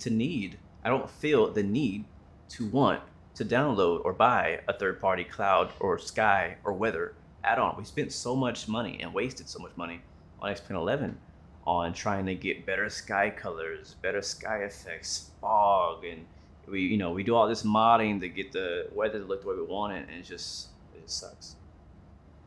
Yeah, actually, the way that DCS is the best clouds I have on any sim right now. I know some of you guys may not play DCS, but if you've seen the clouds on DCS World, I think personally those are the best clouds currently on any flight simulator. Even better than Microsoft Flight Sim. Much better, actually. All right, let's get the weather for Salt Lake City. Captain Geo is back from the road, checking in from the Dominican Republic. What's up, bro? Hope you're having a good time out there, man. Welcome back to the stream. Good to see you. Winds in Salt Lake City are variable at 4 knots. Visibility is 10. FU at 9,000. Temperatures 20. Dew point 03. Altimeter 3026. Let's go ahead and plug it in.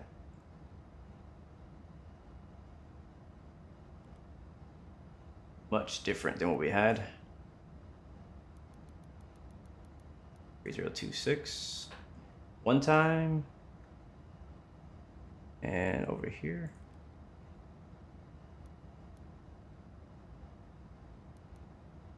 And 2 times. All right, let's dive into our FMC and put in our approach information. So active, I think is it here? I can't remember where it's at.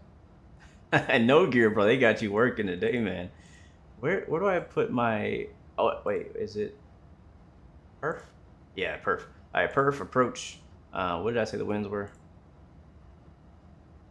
Let's see the winds. Winds are variable, so we'll just put 0 at 6 knots. Oh, 4 knots.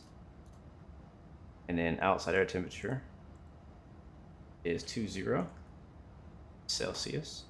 And then QNH is 3026. There we go. And our decision height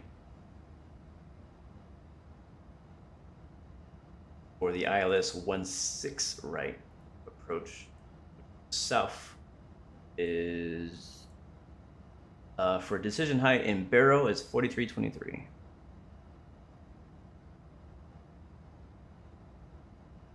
There we go. So there's our speeds. We'll do full flaps. Our approach speed is 133 knots. And that's all good for go around. That's that. Let's hope we don't have to go around today. Let's hope not. All right, weather's obtained. Landing gear electric. Okay. Barrel refs preset. ECAM status. Approach data inserted. Position nav page. Second page required. Auto brake as required. Anti-ice as required. All right, we'll do that next. All right, back to the flight plan. All right, where are we going to speak? Cool. All right, so the airport should be right on our right side here in just a second. Oh, I love the mountains flying into Salt Lake City. You can see actually some clouds kind of over the lake area, just north of the field, I think. So we might fly through that set of clouds to get back to the airport.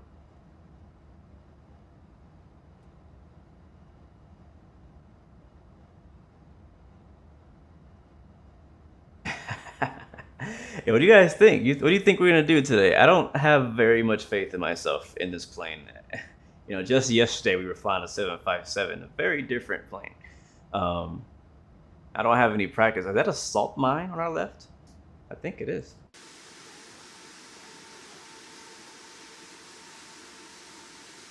But yeah, what do you guys think? We're gonna get a double-digit landing, a triple-digit landing, plus 400. We're gonna go around today. What do you think?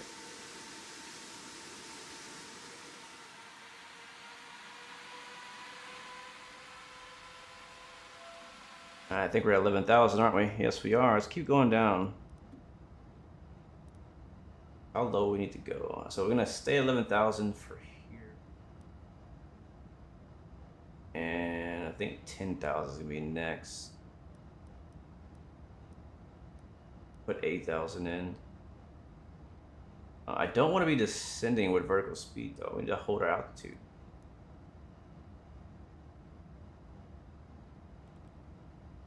No, not OP descent. Alright, we'll stay on this manual vector. Yep, we're definitely gonna fly into those clouds, get into Salt Lake City for sure.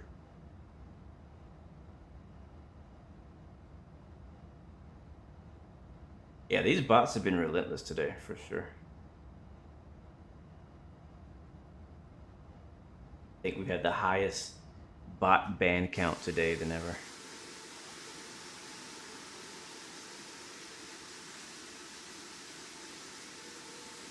So crazy. Like we're at 11,000 feet, and look how low we are.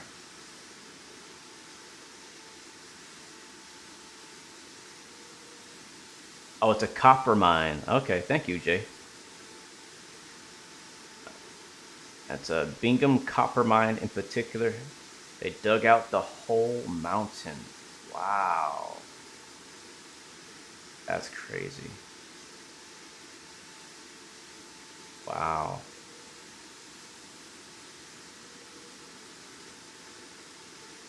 I like that, Phoenix. No go arounds, just plant that sucker.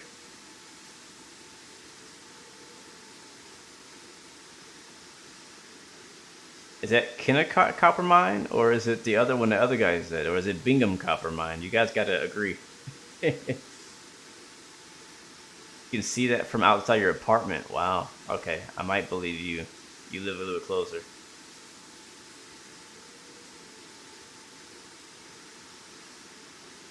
Might pass over Hill Air Force Base.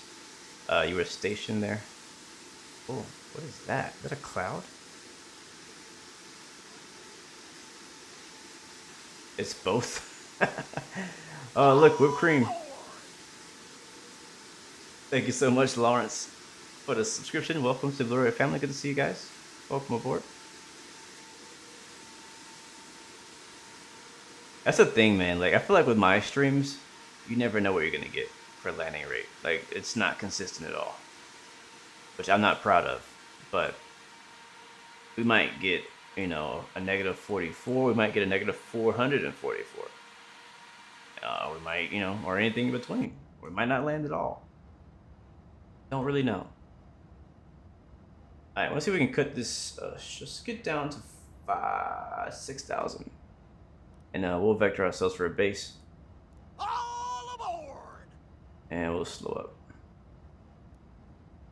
Thank you so much, Charles Grace Band Music Channel. Thank you so much for the subscription. Welcome aboard, my friend. I hope you're doing well. All right, I'm gonna get nice and slow. Could make a nice tight turn here for our right base in Salt Lake City. There's a lake on our left.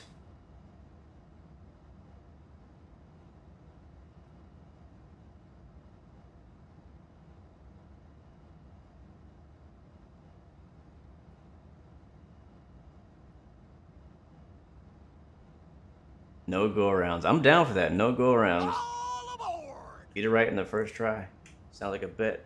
Extinct. Thank you for the subscription and welcome to the Blue Arrow family. Welcome, welcome, welcome aboard, my good friend. And there is, I think that's the airport right here. Yep, there's a tower. And I actually see an airplane landing right now, which means somebody is on VATSIM.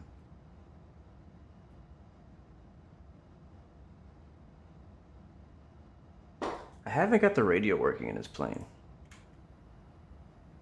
Right here it says we're on 2. Oh, you know why? Might be it right there. I click on that. HF1. They might work. Now my push to talk I don't think is working.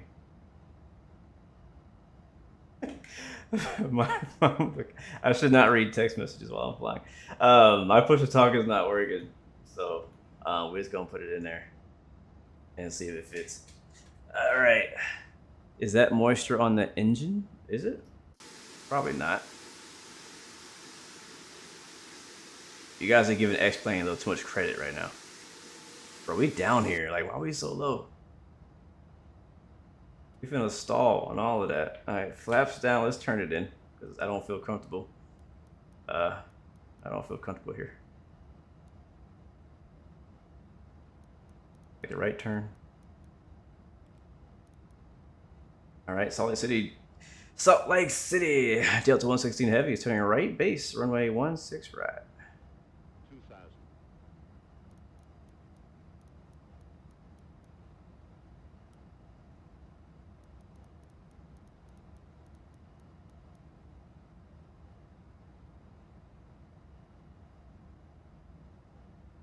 You guys are hyping up this landing rate a little too much now. The pressure's on.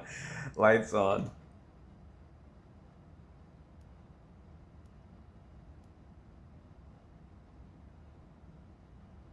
Hey, my bet is that we survive. That's my bet. My bet is that we survive. Let's turn the sounds back up. Thanks to Mango today.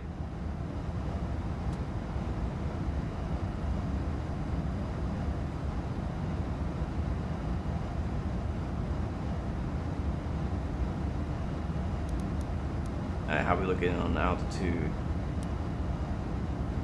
Looking good. We are below the ILS, which is what I want. I think we're flaps 1. We are. And we'll click on approach mode. Beautiful. Yep, it auto-tuned our ILS frequency, so that's perfect. Well, in X-Plane, you don't have to record replay. It just automatically records. So as long as it doesn't crash before I try to watch the replay, we should be able to watch the replay. Hope for the best here.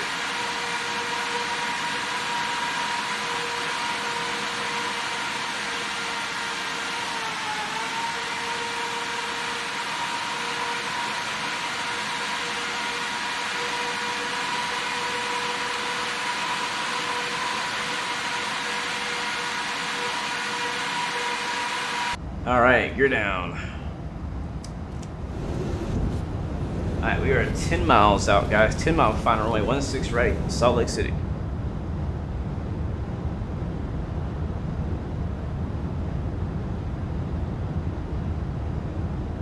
Found us a parking spot. I will exit to the left. I'm gonna shoot for Alpha 5.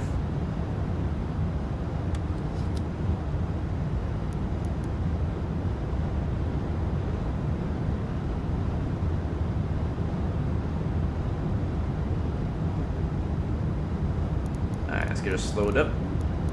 Yeah, we didn't go all...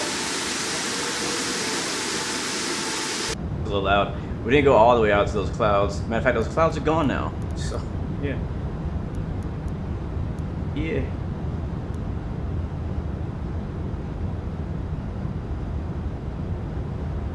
Replaying this plane has crashed your sim every time.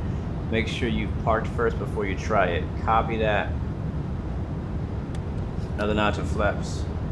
Yeah, I've only tried replay once in this plane in my test and it did not work. It crashed my sim. So, I'm glad it's not just me. Alright guys, flaps are down. Gear is down. I have visual. And I am going to take controls early.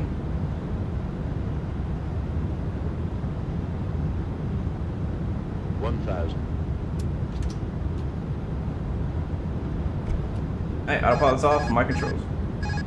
Hey, how do I turn it off?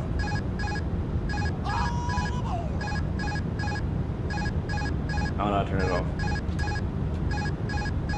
Power, power.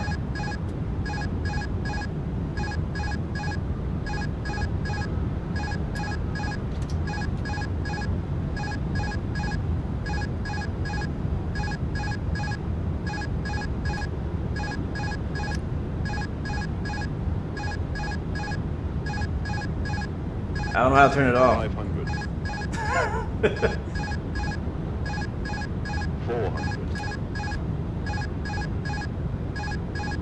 300.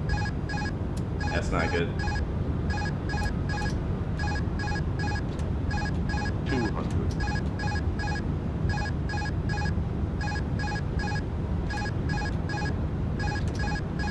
190.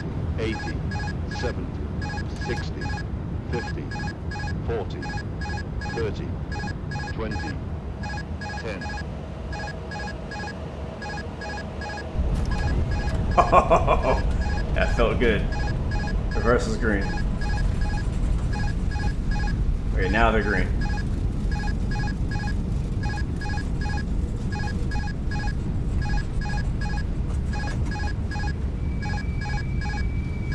Hard on the toe brakes. There's 60. I don't know how to shut that up.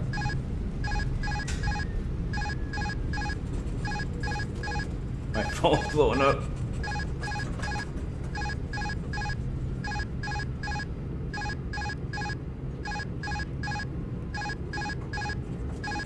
Wow, this is default Salt Lake City.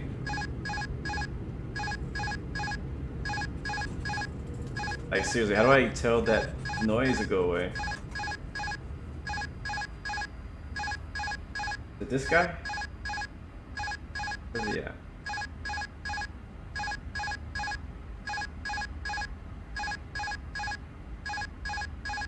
Press one of the 3 black squares.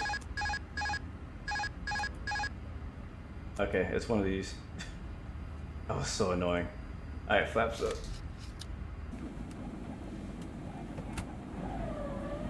That sounds good.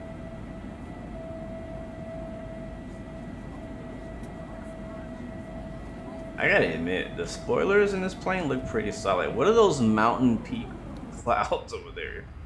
You seen this mountain peak?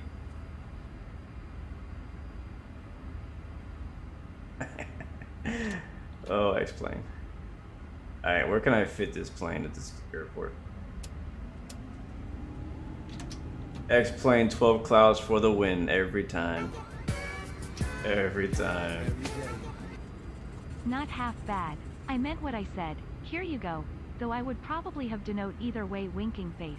Thank you so much, Actual J, for this for the donation, my friend. Glad to make you proud just a little bit. Thank you, James NATX, for the gold member. Let me, I'll let you guys know what the land rate was. I don't know what it was. I have no clue what it could have been. I think we're also missing jetways. No freaking way. Landing rate, -66.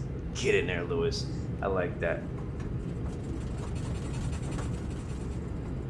That's a big spot. You probably park over here.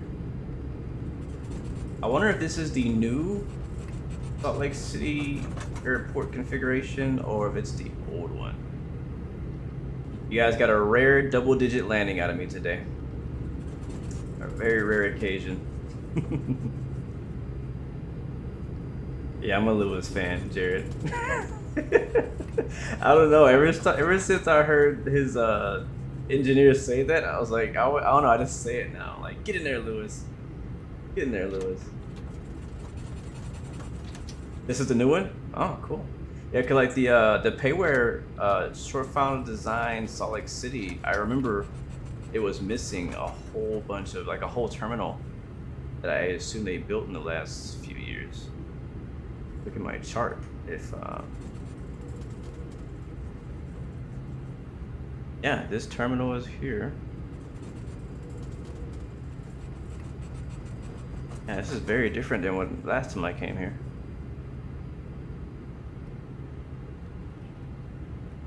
James won with a -166, and he was still a whole 100 off. Nobody guessed under 100. Nobody believed in me. James did. God did. God did. Nobody believed in me. God did. Alright, we're gonna park at this Bravo 2. Yeah, I don't know what's up with the jetways. This is not the first time this has happened. For some reason, when I land somewhere, all the jet bridges are completely jacked up. I don't know if it's because of a plugin I have, because I do have SAM plugin installed. I don't know if it's doing anything. I can't see.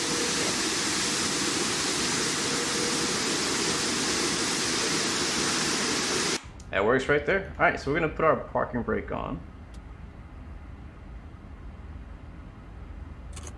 And you know what, let's shut the engines down, and I wanna see if there's any kind of special engine shutdown noise. There might not be, I don't know, but let's find out.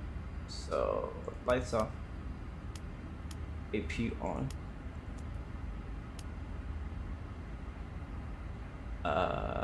Strobe off. I know, right? Where's my wing walkers at? Where you at, No Gear? Do you do wing walking, No Gear? Matter of fact, No Gear, how has your pushback been going? I know last time I talked to you, you were training to become a pushback driver, following in Blue's footsteps. I'm just kidding. I'm not that big-headed. I'm just kidding. I'm really just kidding. It didn't even feel right saying it. But yeah, how's that going, man? AP on? How do I know?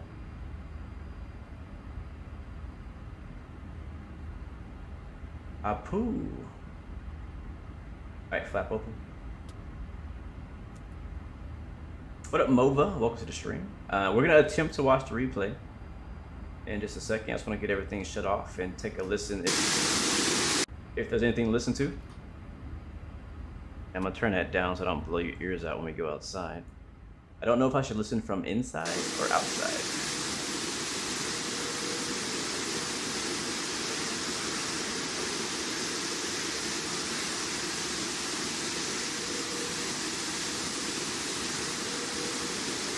I love the way this thing looks. I really do.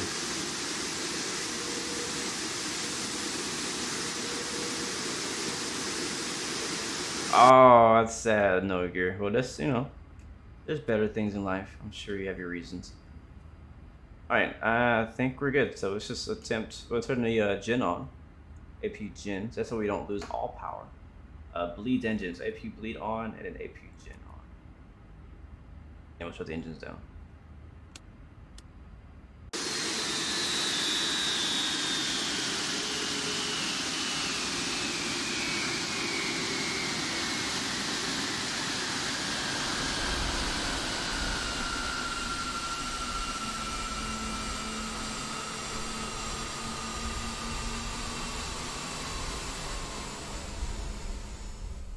To be honest, it kind of sounds like the engine startup sequence in reverse. You believe it's Sam that's doing it? When you took it out, all your jetway bridges suddenly appeared normal. Okay, so I guess I need to do away with Sam then. I was told that Sam was required to make like some of my scenery work. I was trying to not use Sam, period. All right, so let's go ahead and see if we can watch the replay and see what happens. So I'm gonna go into replay mode. So I use for it. I think that's the button. It is the button, and it's already frozen. It's probably not gonna work. There's an issue. Yep, my whole PC froze. We might go to blue screen. Oh no. Don't know, guys. It's not looking up. Not looking up. We're still frozen.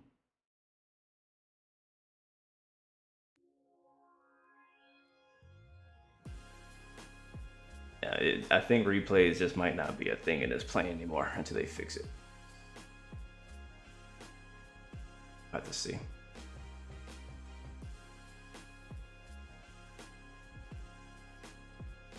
And crash. Count it down.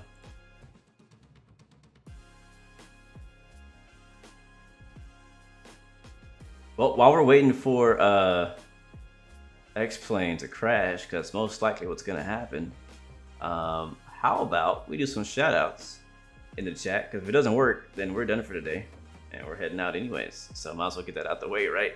So jump in the chat, let me know where you're watching from, and I'll give you guys some shout-outs before we head out.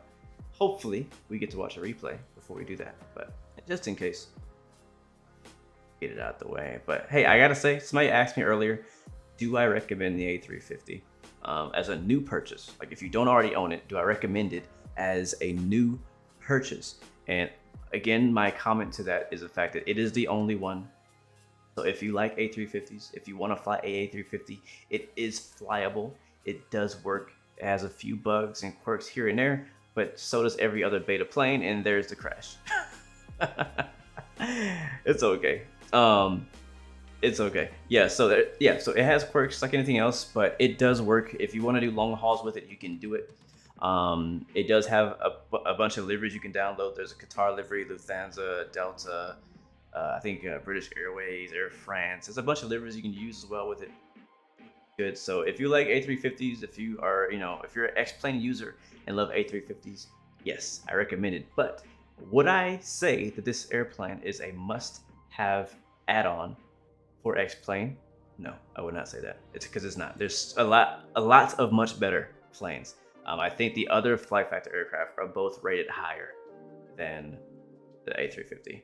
320s are better. The Zevo obviously is better. The Magnite, I think, I don't know, Magnite versus 350 are pretty close and even.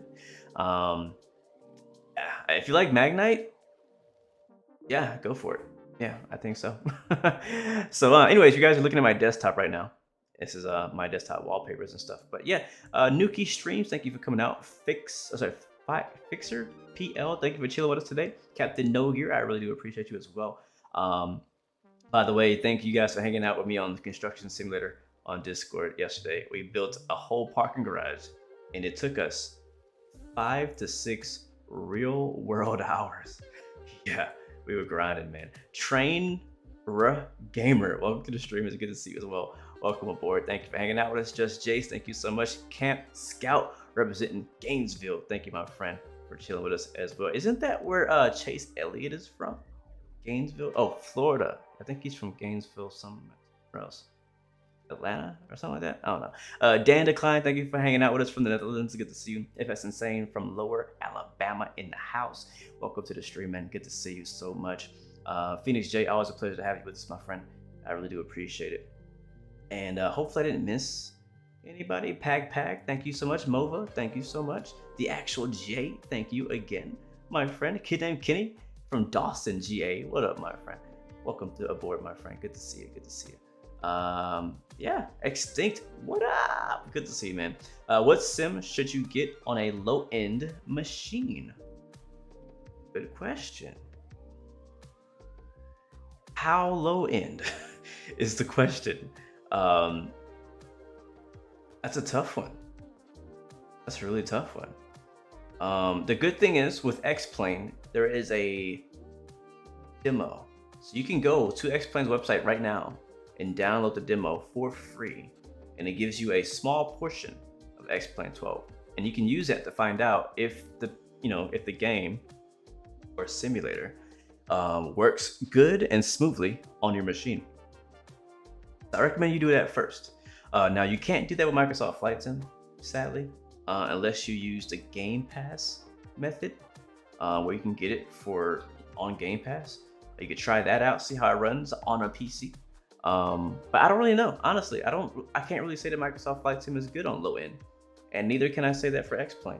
You might be better off going to mobile flight simming, like Infinite Flight. That's what I did back when I had a low end laptop. Instead of playing PC, I went to Infinite Flight on mobile. That just worked better for me at the time.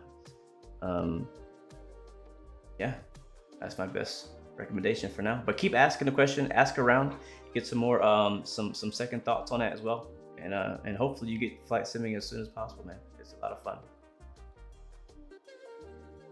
But yeah, anyways, guys, I gotta head out. Thank you, Gio. Thank you for coming out. Until next time, remember, you got 3 choices: give up, give in, give it all you got. Peace, love, and God bless you. I'll see you guys next time.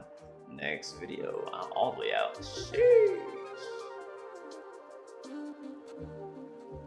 Yeah, just vibe out to this for a second. Hey.